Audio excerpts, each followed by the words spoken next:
चलिए, hello everyone. अब हम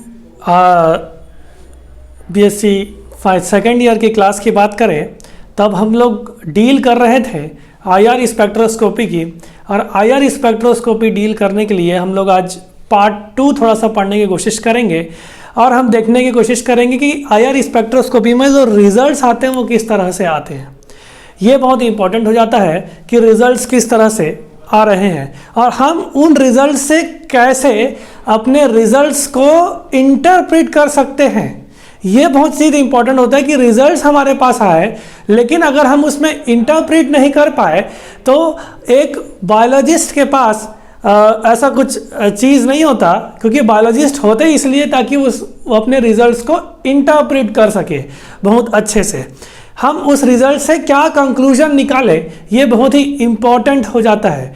तो हम लोग कोशिश करेंगे कि आईआर स्पेक्ट्रोस्कोपी में अगर रिजल्ट्स कैसे आते हैं और रिजल्ट्स को कैसे इंटरप्रेट किया जाता है, उसके बाद मैं आगे के क्लासेस में आप लोगों को आईआर स्पेक्ट्रोस्कोपी के इंस्ट्रूमेंटेशन और भी बहुत सारे तथ्यों को डील करूंगा।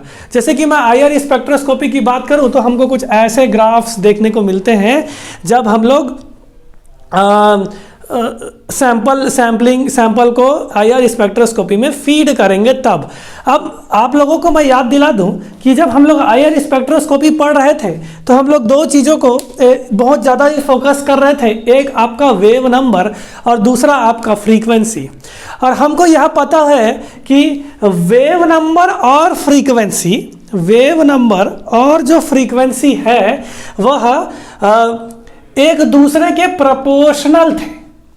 और देखो, एक टर्म लिख सकता हूं कि एनर्जी जो होता है वो h न्यू होता है ना, और फ्रीक्वेंसी बराबर हमने c/λ पढ़ के रखा हुआ है। और हमने यह भी देख लिया है कि जो 1/λ होता है वह वेव नंबर होता है। और वेव नंबर की बात करें तो वेव नंबर को हम लोग V बार से डिनोट कर रहे थे। इसका मतलब जिसका वेव नंबर ज़्यादा होगा उसका फ्रीक्वेंसी ज़्यादा होगा। और वेव नंबर क्या होते थे कि कितने अमाउंट ऑफ वेवलेंथ 1 सेंटीमीटर में आते हो उनको हम बोलेंगे वेव नंबर। तो इन्हीं वेव नंबर से हम आइडिया लगा सकते हैं जिनका वेव नंबर ज़्यादा होगा, जिनका वेव नंबर ज़्यादा होगा उसकी फ्रीक्वेंसी ज़्यादा होगी, क्योंकि वेव नंबर फ्रीक्वेंसी के समानुपाती या प्रोपोर्शनल है। और ये भी हमको पता है कि जो फ्रीक्वेंसी है वो एनर्जी के समानुपाती है। तो एक चीज़ हम लोग लिख सकते हैं कि जो एनर्जी है वो फ्रीक्वेंसी के समानुपाती है और या प्रोपोर्शनल है, और वेव नंबर से भी प्रोपोर्शनल है। तो इन तथ्यों को आप बहुत अच्छे से ध्यान पे रखे रहेंगे।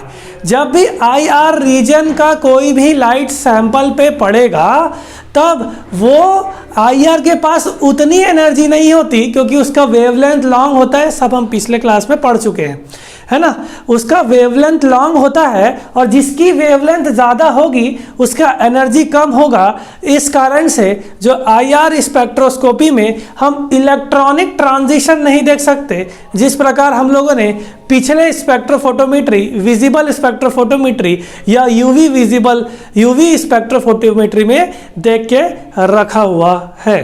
तो ये चीज़ आप लोगों को ध्यान पे रखनी होगी। और ये रिजल्ट्स हमारे पास आ गए और हम लोगों ने एक चीज़ बात करके रखी हुई थी कि आईआर स्पेक्ट्रोस्कोपी में हम लोग ध्यान में रखने की वाली बात यह है कि हम आईआर स्पेक्ट्रोस्कोपी का यूज़ फंक्शनल ग्रुप के डिटर्मिनेशन में करते हैं। एक चीज़ आपको ध्यान रखे रखना, तो हम इन रिजल्ट से कैसे फंक्शनल ग्रुप्स को आइडेंटिफाई कर सकते हैं, इसको ध्यान पे रखने वाली बात। तो आप लोगों के सामने मैंने कुछ ऑर्गेनिक कंपाउंड्स बना करके रखे हुए हैं। मान के चलिए इसको मैं नंबर 1 डील कर देता हूँ, इसको मैं नंबर 2 कर देता हूँ, और इस वाले को नंबर 3 कर देता हूँ, और इस वाले को नंबर 4 कर देता हूँ। तो इन आईआर स्पेक्ट्रोस्कोपी के रिजल्ट्स से हमको पता लगाना है कि इन 4 जो कंपाउंड्स हैं इनमें से ये जो ग्राफ आया है इसमें ये किसको डील, मतलब ये किसके ग्राफ है, यही करना होता है। हम लोग क्रॉस चेक करने की कोशिश करेंगे। तो आईआर स्पेक्ट्रोस्कोपी में जो रिजल्ट आ रहा है उसके एक्स एक्सिस में हमेशा ही वेव नंबर रहेगा। क्या रहेगा? वेव नंबर को डील करेंगे। और जो वाई एक्सिस है उसमें हम लोग परसेंटेज ट्रांसमिशन को डील करेंगे। कहने का मतलब यह है, ट्रांसमिशन मतलब अगर सैंपल में हम लोग लाइट को इंसिडेंट कर रहे हैं, अगर वो लाइट सैंपल को पूरी तरह क्रॉस करे, एब्जॉर्प्शन बिल्कुल नहीं हुआ, तब मैं क्या बोलूँगा कि परसेंटेज ट्रांसमिशन जो है वो 100% है। इसका मतलब क्या हुआ, जब 100% ट्रांसमिटेंस रहेगा तो कहने का अर्थ यह है कि सैंपल ने कोई भी लाइट एब्जॉर्ब नहीं करी है। इसका मतलब क्या, जब मैं वाई एक्सिस से ऊपर की तरफ जाते जाऊं तो वैल्यूज इंक्रीज होगी। इसका मतलब क्या है कि ट्रांसमिटेंस इंक्रीज होता जाएगा। ट्रांसमिटेंस इंक्रीज होता जाएगा तो इसका मतलब क्या है कि एब्जॉर्प्शन कंपाउंड ने नहीं किया है, जो सैंपल है उसने एब्जॉर्प्शन नहीं किया है। इसका मतलब जब मैं ट्रांसमिटेंस को ऊपर दिखा रहा हूं, जैसे कि इस वाले केस में, इसका मतलब क्या है कि जो सैंपल था उसने एब्जॉर्प्शन शो नहीं किया है। इसका मतलब अगर एब्जॉर्ब नहीं हुआ है तो उस मॉलिक्यूल में वाइब्रेशंस नहीं हुए हैं, क्योंकि आईआर स्पेक्ट्रोस्कोपी में इलेक्ट्रॉनिक ट्रांजिशंस तो नहीं होते लेकिन मॉलिक्यूलर एब्जॉर्प्शन वाइब्रेशंस जरूर होते हैं। और वो कितने प्रकार के होते हैं उसको हम लोगों ने पिछले क्लास में बहुत अच्छे से पढ़ के रखा हुआ है। इसका मतलब यह है कि जब भी एब्जॉर्प्शन होगा सैंपल के द्वारा तो वो जो है इस परसेंटेज ट्रांसमिटेंस की वैल्यू गिरेगी। तो हुआ क्या है, आप देख सकते हैं कि जब ट्रांसमिटेंस की बात करें तो ये ऊपर पे जो ग्राफ दिख रहा है इसका मतलब यह है कि ये सैंपल ने एब्जॉर्ब नहीं किया है। जहां जहां पे सैंपल ने एब्जॉर्प्शन शो किया है वहां पे हम लोगों को ऐसे ग्राफ में डिप्स दिखाई दे रहे हैं। आप देख सकते हैं ये थोड़ा सा डिप रीजन है। इसका मतलब क्या है कि यहां पे सैंपल ने एब्जॉर्प्शन शो किया है। अच्छा, सैंपल ने किस जगह पे कौन सा एब्जॉर्प्शन शो किया है इसको हम लोग ध्यान पे अगर रखें तो हम लोगों को एक इंपॉर्टेंट चीज समझ में आती है, वह है कि एब्जॉर्प्शन में वेव नंबर से हम लोग डील करने की कोशिश करेंगे। क्यों? एब्जॉर्प्शन हुआ होगा तो मॉलिक्यूलर वाइब्रेशंस जरूर हुए होंगे और जिसका वेव नंबर ज़्यादा है ना, उसका फ्रीक्वेंसी ज़्यादा होगा, फ्रीक्वेंसी ज़्यादा होगा तो एनर्जी ज़्यादा होगा। मतलब अगर उसको ज़्यादा एनर्जी लगी होगी उसके वाइब्रेशंस में तो वो ज़्यादा वेव नंबर की तरफ डील होगा। कहने का मतलब यह है, जब मैं एक्स एक्सिस से लेफ्ट साइड की तरफ जाऊं तब वैल्यूज़ मेरे को वेव नंबर में इंक्रीमेंट दिखेगा। जनरली क्या होता है कि हम जीरो यहां से स्टार्ट करते हैं, लेकिन हम लोग आईआर स्पेक्ट्रोस्कोपी में हम लोग को डिक्रीजिंग ऑर्डर वेव नंबर का देखने को मिलेगा। ठीक, जिस फंक्शनल ग्रुप को वाइब्रेशन करने के लिए ज्यादा एनर्जी की आवश्यकता पड़ेगी, इसका मतलब क्या है, उसको ज्यादा वेव नंबर चाहिए होगा उसमें वाइब्रेशंस लाने के लिए। सीधी सी बात। इसका मतलब क्या है कि 3500 में मेरे को यहाँ पे अगर यहाँ पे ऐसा ग्राफ गिरा हुआ दिख रहा है, इसका मतलब मॉलिक्यूल्स ने एब्जॉर्प्शन शो किया होगा, उसको ज़्यादा एनर्जी चाहिए रही होगी वाइब्रेशन होने के लिए, और उस वाइब्रेशंस को इसने इस डिप से दिखाया हुआ है। केवल आपको समझने के लिए मैं इस एग्जाम्पल को लिया हूँ। अब आप देख सकते हैं ये जो 4 कंपाउंड्स हैं, इसमें अगर मैं फंक्शनल ग्रुप्स की बात करूँ तो मूलतः हम लोगों को जो फंक्शनल ग्रुप दिख रहे हैं वो कौन कौन से दिख रहे हैं, अगर मैं इसको देखने की कोशिश करूँ तब मैं क्या बोल सकता हूँ एक सेकेंड ना,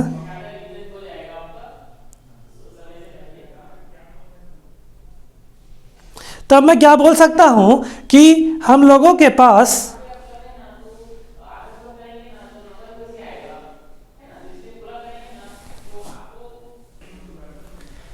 ठीक है। तो हम लोग देखने की कोशिश कर रहे हैं कि इन चार मॉलिक्यूल्स में किस तरह से ये ग्राफ इंटरप्रेट हो पा रहा है।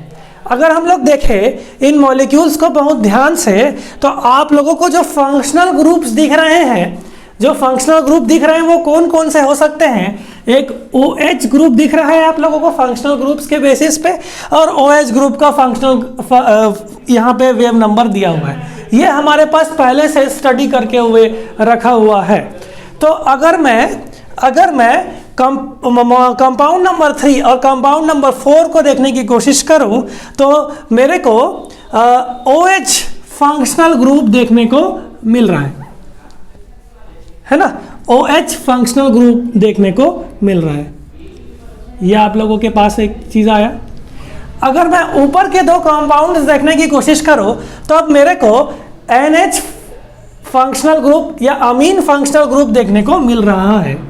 इसका मतलब अगर मैं बॉन्ड्स देखूं, तो यहाँ पे OH बॉन्ड प्रेजेंट है थर्ड और फोर्थ पे, फर्स्ट और सेकेंड में मेरे पास NH बॉन्ड प्रेजेंट है। और हम लोग रेफर करने की कोशिश करेंगे कि OH बॉन्ड और NH बॉन्ड का वेव नंबर कितना होता है, क्योंकि ये जो डिप्स है, ये जो शो कर रहे हैं, ये मॉलिक्यूलर बॉन्ड्स को शो कर रहे हैं। ये मॉलिक्यूलर बॉन्ड्स को शो कर रहे हैं कि कौन सा बॉन्ड्स कौन से जगह पे है। इन चीजों को वह डिनोट कर रहा है। तो आप देख सकते हैं, आपको समझ में अभी आ जाएगा कि थर्ड और फोर्थ में OH बॉन्ड्स प्रेजेंट है और फर्स्ट और सेकेंड कंपाउंड में NH बॉन्ड्स प्रेजेंट है। पहला डिफरेंशिएट हम लोग देख चुके हैं। ठीक, अब हम देखने की कोशिश करेंगे कि OH बॉन्ड का वेव नंबर कितना है। बोले ये है 3300 सेंटीमीटर इनवर्स, क्योंकि हम लोग वेव नंबर को सेंटीमीटर इनवर्स में देखते हैं। सेकेंड, NH बॉन्ड को देखें तो ये भी उसी के आसपास 3250 सेंटीमीटर इनवर्स में दिख रहा है। तो अगर हम लोग देखने की कोशिश करें, तो हम लोगों को लगभग 3500 के आसपास ही 3200 और 3300 होने चाहिए। तो वहां पे हम लोगों को एक डिप दिख रहा है। इसका मतलब ये है कि जो भी मॉलिक्यूल प्रेजेंट है, जो भी कंपाउंड प्रेजेंट है, उनमें से उनके पास OH ग्रुप भी हो सकता है या NH ग्रुप भी हो सकता है। क्यों? क्योंकि ये 3500 के पास दिख रहे हैं, है ना यहाँ पे, क्योंकि OH में 3300 भी दिख रहा है और NH भी दिख रहा है। तो इस डेटा से हम लोग यह नहीं बता सकते कि वो कौन सा कंपाउंड है, नहीं बता सकते ना। लेकिन अगर किसी एक में OH ग्रुप होता और वो एब्जॉर्प्शन अगर केवल 3300 में देता, तो हम सॉर्ट आउट कर सकते हैं कि हाँ OH ग्रुप वाले नीचे में से कोई दो हो सकते हैं। लेकिन हमको जो डिप दिख रहा है वो 3500 के आसपास दिख रहा है। इसका मतलब ये है कि देखो, एग्जैक्ट स्केल में बोर्ड पे नहीं बना सकता, क्योंकि 3300 और 3250 ये इसी के आसपास पे गिर रहा है। तो अब हम लोग कोशिश करेंगे कि दूसरा कोई ऐसा फंक्शनल ग्रुप जो इससे डिफर हो जाए, जो किसी और में नहीं हो। इसका मतलब यह हुआ 3500 के पास हमको डिप दिख रहा है कि ऐसा भी हो सकता है कि वो मॉलिक्यूल के पास OH भी हो, वो कंपाउंड के पास OH भी हो और 70 NH बॉन्ड भी हो। अब हमारे पास तो चार ऑप्शन है, इन सभी के पास OH और NH दोनों है। तब हम इसको नहीं, इन दोनों को देख के नहीं बता सकते कि क्या डिफरेंस है। अब हम देखने की कोशिश करेंगे दूसरा फंक्शनल ग्रुप। तो दूसरा फंक्शनल ग्रुप की बात करूं, तो दूसरा फंक्शनल ग्रुप में आप लोगों को दिख रहा होगा कि ब्लू कलर यूज कर लेते हैं। आप लोगों को दिख रहा होगा कि यहाँ पे इस मॉलिक्यूल के पास CO बॉन्ड प्रेजेंट है, इस कंपाउंड के पास CO बॉन्ड प्रेजेंट है, लेकिन फर्स्ट और सेकंड के पास CO बॉन्ड प्रेजेंट है, लेकिन थर्ड और फोर्थ के पास CO बॉन्ड नहीं है। तो अगर मैं CO बॉन्ड का पीक या डिप इसमें देखूंगा, तब मैं ये दोनों को सॉर्ट आउट कर लूंगा कि ये दोनों के ग्राफ ये नहीं हो सकता। देख सकते कैसे? अगर मैं CO बॉन्ड देखूं तो CO बॉन्ड का वेव नंबर है 1700, ठीक, 1700। तो 1700 की बात करो तो 1700 अगर इस ग्राफ में देखने की कोशिश करूं तो ये 1500 के बाद आएगा। अगर मैं 1500 के बाद देखूं तब मेरे को यहाँ पे कोई डिप दिख रहा है क्या? इस पूरे एरिया में यहाँ पे मेरे को कोई डिप नहीं दिख रहा है। दिख रहा है क्या? बिल्कुल ही नहीं दिख रहा है। इसका मतलब ये क्या है कि जो भी कंपाउंड का ये ग्राफ है उसमें CO बॉन्ड नहीं हो सकता, क्योंकि आपको डिप देखने को मिला ही नहीं जिस वेव नंबर पे। कहने का मतलब आप समझ सकते हो, मैं एग्जांपल को डाल रहा हूं इसलिए कि हर एक मॉलिक्यूलर बॉन्ड्स का एक निश्चित वेव नंबर है। उस स्टैंडर्ड ग्राफ को मैं नेक्स्ट क्लास में बताऊंगा आप लोगों को। तो 1700 में हम लोग को डिप दिखा क्या? बिल्कुल नहीं दिखा। इसका मतलब ये जो ग्राफ है उस कंपाउंड का तो नहीं है जिसमें CO बॉन्ड प्रेजेंट है। इसका मतलब क्या हुआ कि फर्स्ट और जो सेकंड कंपाउंड है उसके ग्राफ तो यह नहीं हो सकता। अब हम देखने की कोशिश करेंगे दूसरा फंक्शनल ग्रुप। अब देखो मैंने सॉर्ट आउट कर लिया कि ये दोनों तो नहीं है। अब जो भी रिजल्ट आएगा वो थर्ड और फोर्थ का ही है। तो थर्ड और फोर्थ में आप देखिए यहां पे हमारे पास C triple bond N bond है। यहां पे हमारे पास C triple bond N bond है, ये आप लोग देख पा रहे होंगे। लेकिन फोर्थ मॉलिक्यूल के पास, फोर्थ जो कंपाउंड है उसके पास C triple bond N bond नहीं है। तो मैं कोशिश करूंगा कि C ट्रिपल बॉन्ड N का वेव नंबर क्या है?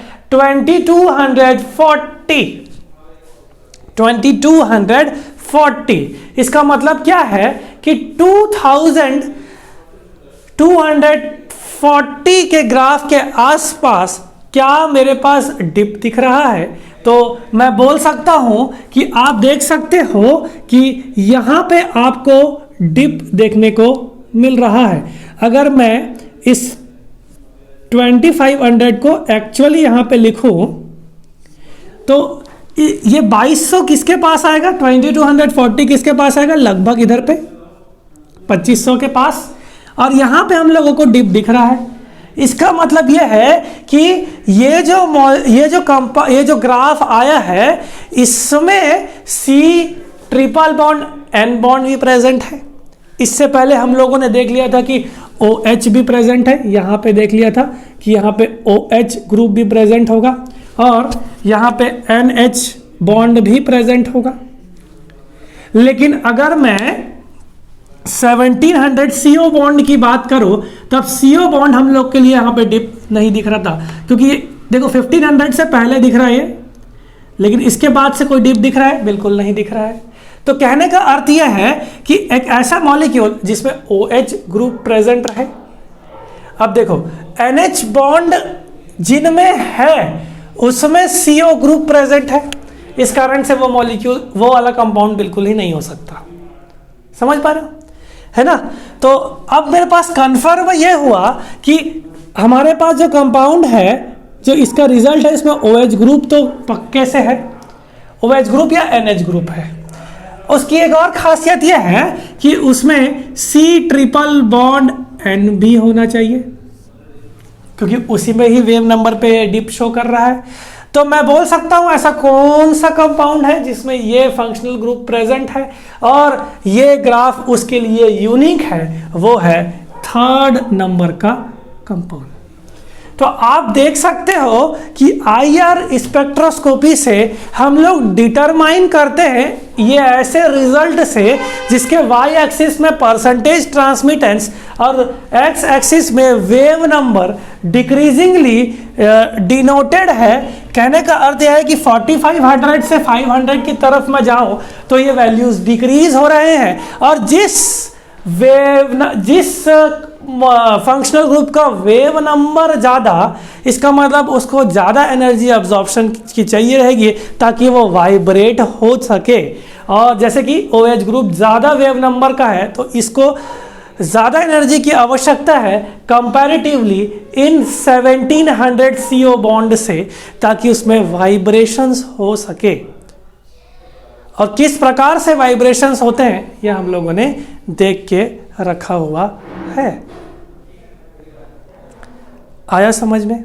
इतना चीज समझ में आप लोगों को बहुत अच्छे से आया होगा कि किस तरह से हम लोग IR स्पेक्ट्रोस्कोपी इंटरप्रेट कर सकते हैं।